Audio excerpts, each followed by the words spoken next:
Morning, guys. This morning's video, it's not gonna be long because actually I did it on yesterday, but I didn't like the way it looked, so I'm doing it over, and I'm gonna try to go ahead and get straight to the point. This video is actually an analogy. It is it's something that I had blogged about a while ago. And it's just, it kind of always comes up. It's just kind of always on my mind. But I've never really made a video about it. But anyway, to give a little bit of background to it, there was a post on social media that I was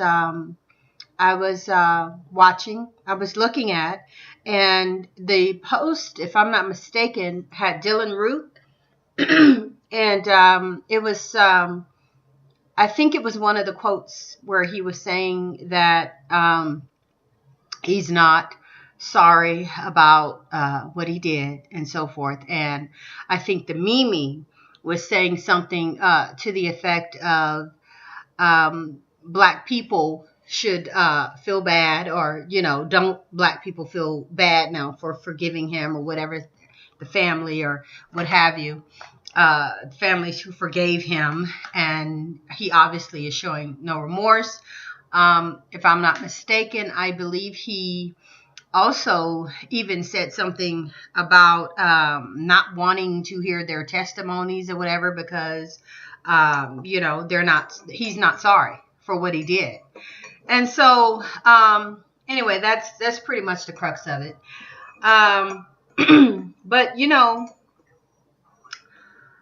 I had long ago, like I said, when I did that blog, a lot of times when I write, because I don't write as much as I used to. I've been writing since like 7th grade, and I've written so many things.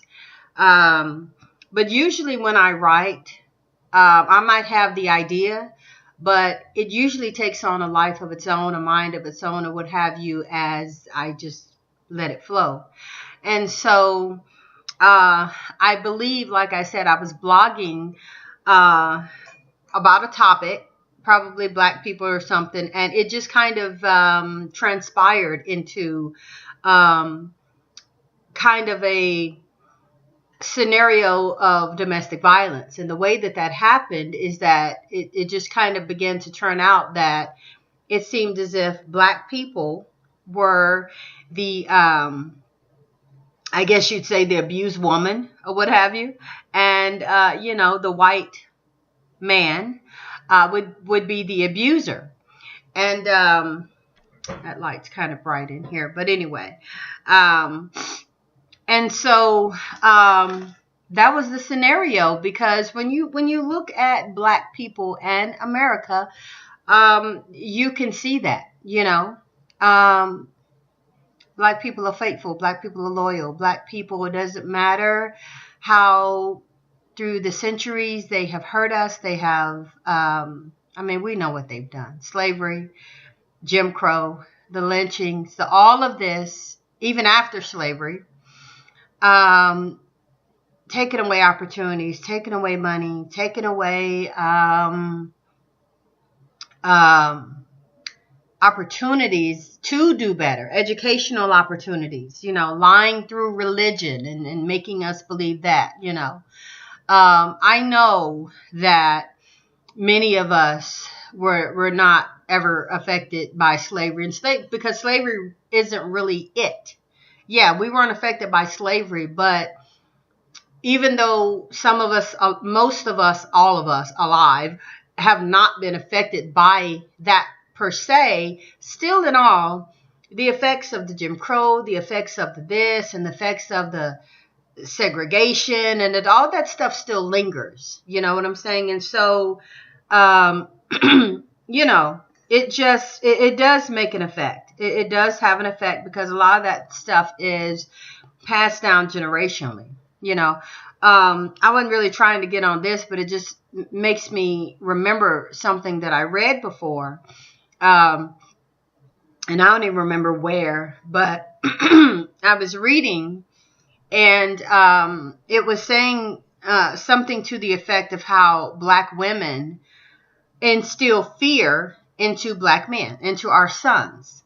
And basically, the article, I think it was an article, the article was saying that it's not done intentionally, but it started on the plantations when the moms would, oh, don't look at massa, and you make sure you say yes sir, and you make sure that you yes massa, and you make sure that you walk right, and you don't do this, and you pull your pants up, and you do, and so it was just her trying to protect the life of her son. Don't do anything that would possibly, give him any kind of reason to possibly lynch you or do anything to you or take his anger out on you or just whatever.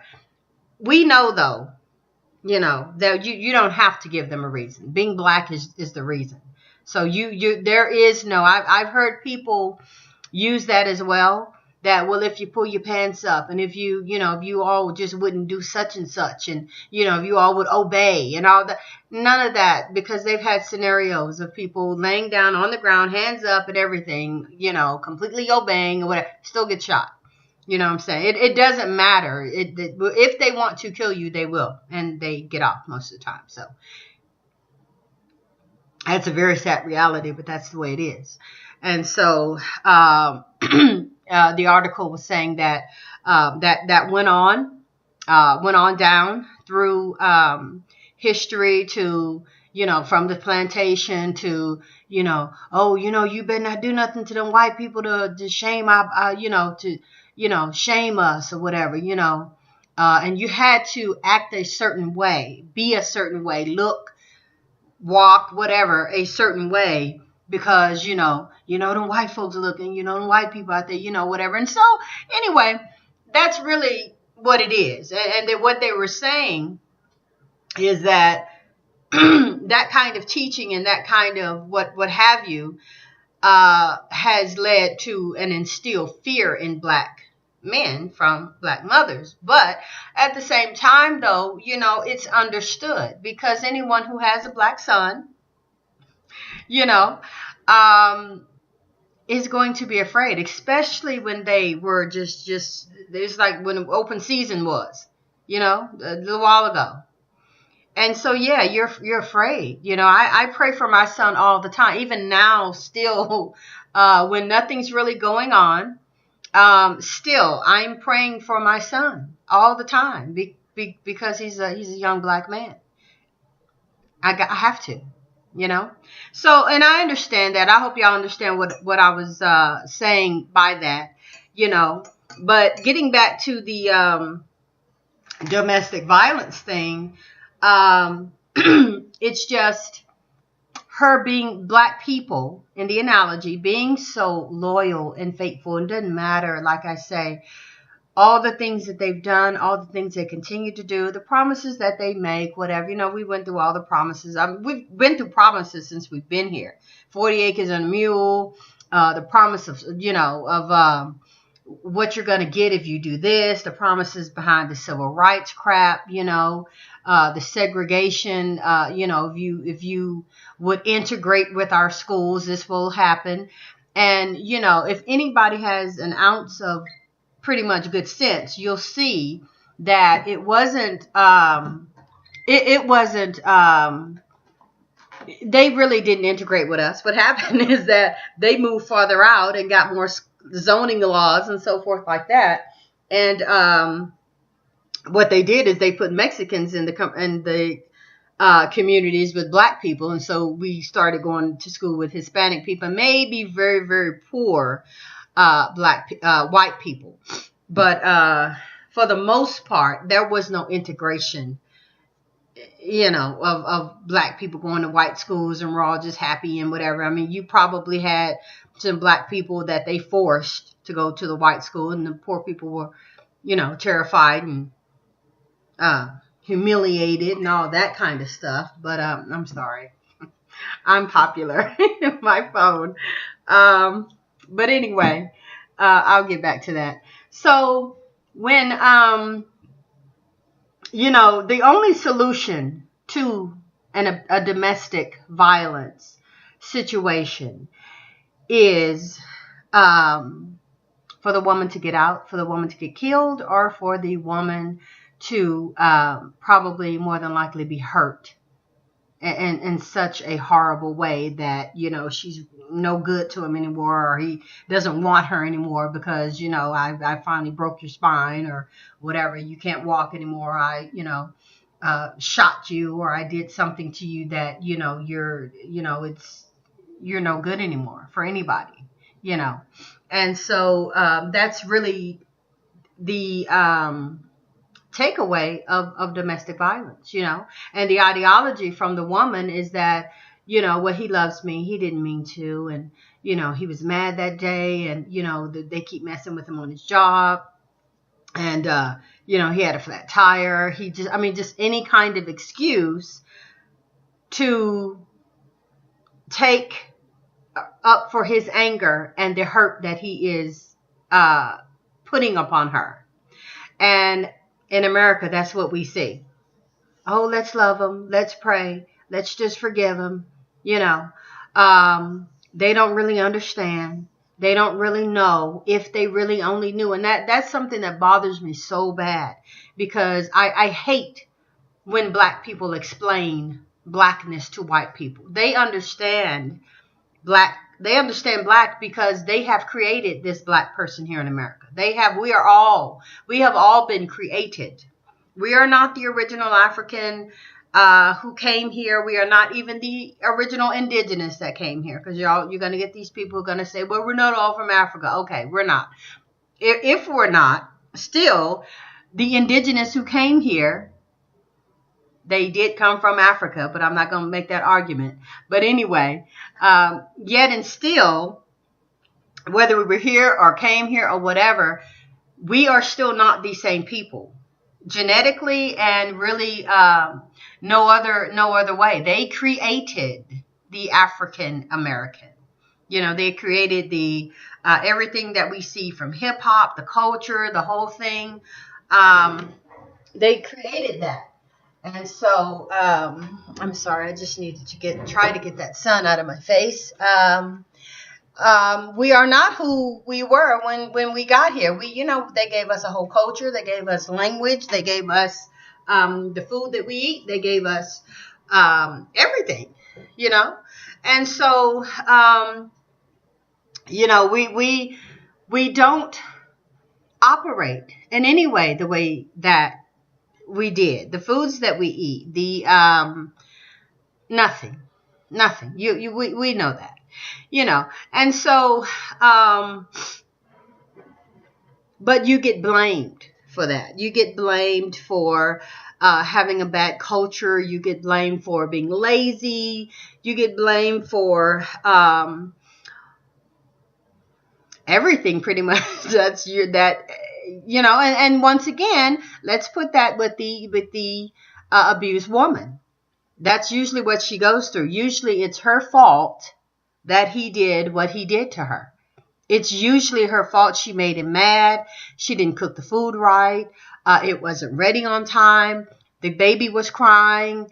He couldn't sleep. Whatever it was that made him, or that when he took his aggression and anger and frustration out on her to do whatever it was, she laying up in hospital in contraction, well, the eggs, I don't like them that runny, And with the mentality that comes along with abuse and staying in a prolonged abuse relationship, and staying in a relationship where you feel that you deserve that, you're going to believe it. You're going to fall for it, because, most of the time he's going to tell you that, if you would only, or if you had not, then I would not have.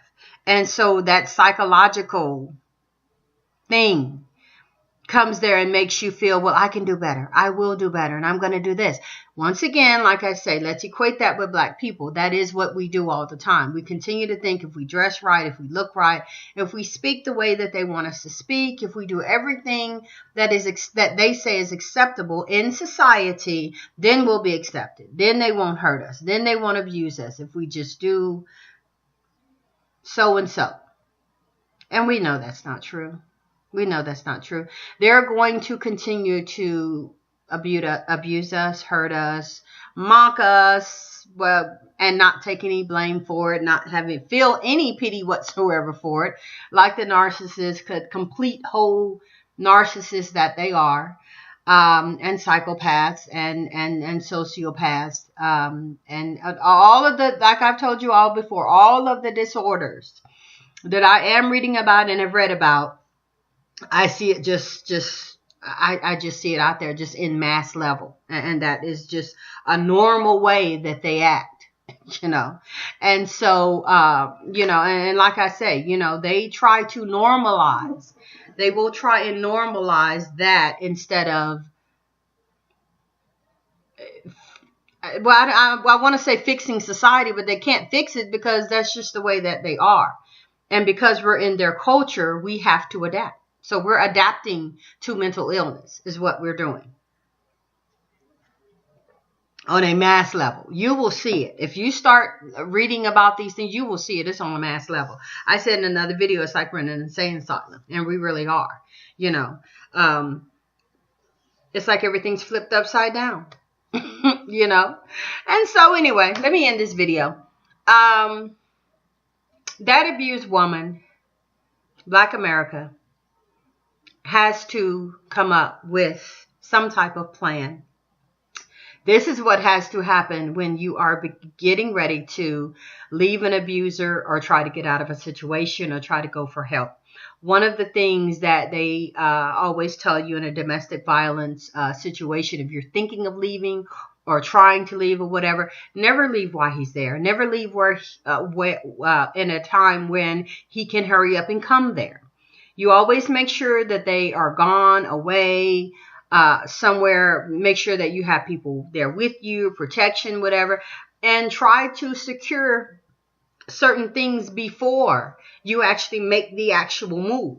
You know what I'm saying? Because it's going to be that they're going to come looking for you. They're going to try to do everything they can to stop you, to keep you, to whatever. They get down on their knees, cry, beg, I'm sorry, it will never happen again, whatever. I mean, I'll do whatever I need to do, buy you a new Cadillac, whatever. And this is also, like I say, what we see with white America, but the standards of black people are so low until they don't really have to do anything but just say, oh, we're sorry. And don't even mean the apology. I mean, half the time when white people apologize to black people for something, there is even no sincerity in it. There's no emotion, no facial expression, no nothing. Just, oh, okay, we're sorry. You know, and that's it. And so, but we accept that. Our standards are so low that we accept that. And so, getting back to the preparing to leave or what have you, I think all black people need a passport.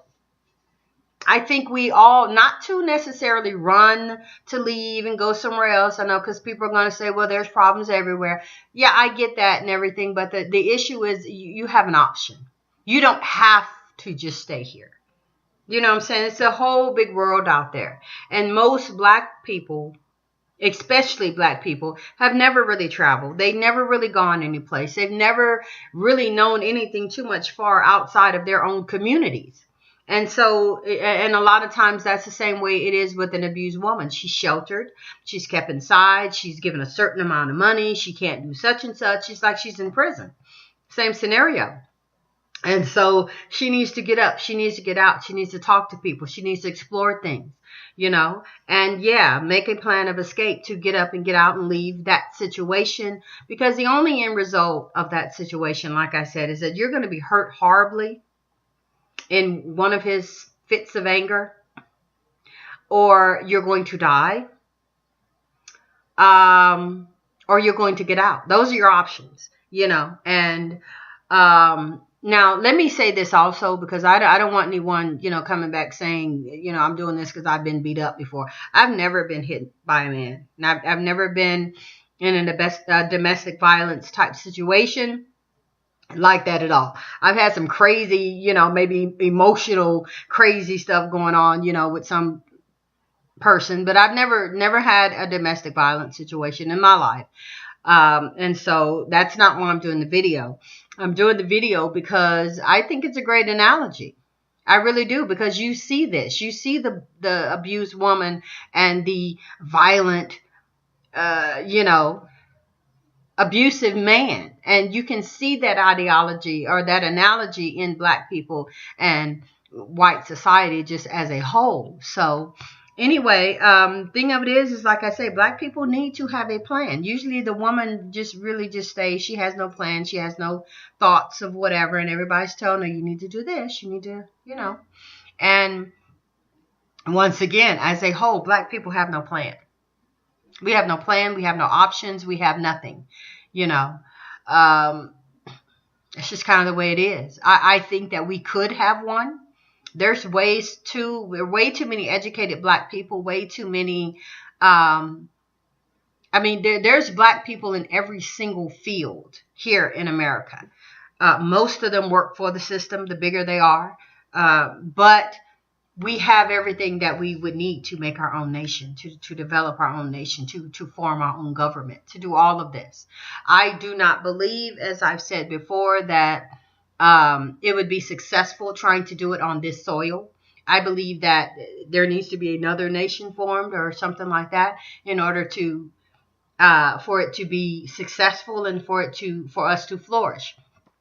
I think we absolutely need a military, because we are certainly going to be attacked. You know what I'm saying? Just like the abused woman, when she leaves, he's coming looking for her. If Black people were to ever leave America in mass numbers, or if we begin to slowly trickle out, which a lot of us really are. I watch a lot of travel videos. I watch a lot of, expat videos or what have you. And there are a lot of Black people who are up and leaving and taking their families, and they're getting the heck out of America, and they're living better. They're finding people who accept them as being Black, and they mix into the culture. They're living cheaper and everything, And so, trust me, I'm looking into that. Single women, women with children, all of this are leaving and traveling and going, and you can find great advice on how to do these things. But like I say, if you can get a passport, you need to get a passport. Just start traveling. Just do it just to open your mind. You know what I'm saying? Once again, like an abused woman, her sitting at home and just catering to his needs and doing whatever it is he needs her to do, she is just going to stay locked in as a prisoner. And so she needs to get up and get out and explore and go with people and all these kind of things, which we know is something that he is not going to want her to do. We see how tough, they kind of make it or try to make it, for you to leave and, go places. They tell you all this crazy stuff. I'm going to end the video, but I'm going to say this real quick. There is one particular guy who I watch a lot. He has moved his family to Medellin, Colombia. Now, personally, I've never had any thoughts, desires, anything. I never even thought anything about Colombia, except when you hear Colombia, you think drug lords. You know what I'm saying? Because that's what American media gives to you. Colombia, drug lords, violence, and so I never even thought about that. But this guy uploads the greatest videos. He shows the downtowns. He shows the apartments. He shows the shops. They got Subway. I think they got a KFC. All of this stuff. It's just like any other downtown area. They got buses. They got, it's a place. It's a livable place. Once you see and know, his children go to schools. They work. It's, and he's living cheaper. And he said he's living a whole lot better from when, I think he's from Florida. And he said from what he was paying in Florida and everything, and the cost of living, the medication. I think he and his wife are both on some kind of medication. His wife is on some type of something for an illness she has. And I think, I I think he's diabetic is what he said. And so the stuff that he was paying in America, he said he's getting that medication and so forth over there in Colombia for pennies on the dollar. You know what I'm saying? So we need to explore. We have to open our minds, especially as Black people. We really do. We know they go all over the world, anywhere they want to, but they love to try to keep us trapped and here and not going anywhere and stay with us, cater to our needs, and, continue to take our abuse, continue to, take our abuse and feel hopeless. But, our children don't deserve that. We have gone through enough of that crap. Our children don't deserve that. Our children deserve the opportunity to go, to explore, to see the world, to get out of this. Once again, just like in a domestic violence relationship, you don't want your children to keep seeing you get beat and hurt and no opportunities and everything, because what's going to happen is it's going to break the child's esteem. It's going to break the child's desire to want to get up and get out and do better. They're going to look at their surroundings and, I'm just in a ghetto, or I'm just in a bad situation. There's nothing here for me. I'm hopeless. I don't have anything. I can't go anywhere. These children need some hope. They really do. And if leaving the country or going to somewhere else where you're safer or just whatever, cheaper, or even just to go visit, it'll make them expand their mind to say, wow, I got some options. You know what I'm saying? I was looking on Facebook at one of my Facebook friends who was saying that her son has told her that he wants to go to college in Johannesburg, South Africa. And I'm just like, that is so cool. That is so cool. That's what our children need. I would love for my daughter to tell me she wants to go to somewhere else and go to college, because I'm leaving anyway. But, if she had an idea or whatever where she would like to go, explore, look, whatever, especially if it's a Black country, I am for it. Yes, let's go. But right now she's kind of young, and so her mind is really not there, so I'm gonna have to do it for her. But that's your parents' job. That's the parents' job, to do the best for their children, to provide them the best, to show them the best, to give them options, and let them see life and let them experience life. They don't need to just sit and be hopeless and what have you, because this society will tell you, as Black people, you're nothing, you're not going to be anything, you're not going to go anywhere, your options are prison and death. That's pretty much your life. So you guys, thank you so much. I know I went a whole bunch of places. I know I did that. Y'all know me. Y'all know how I do.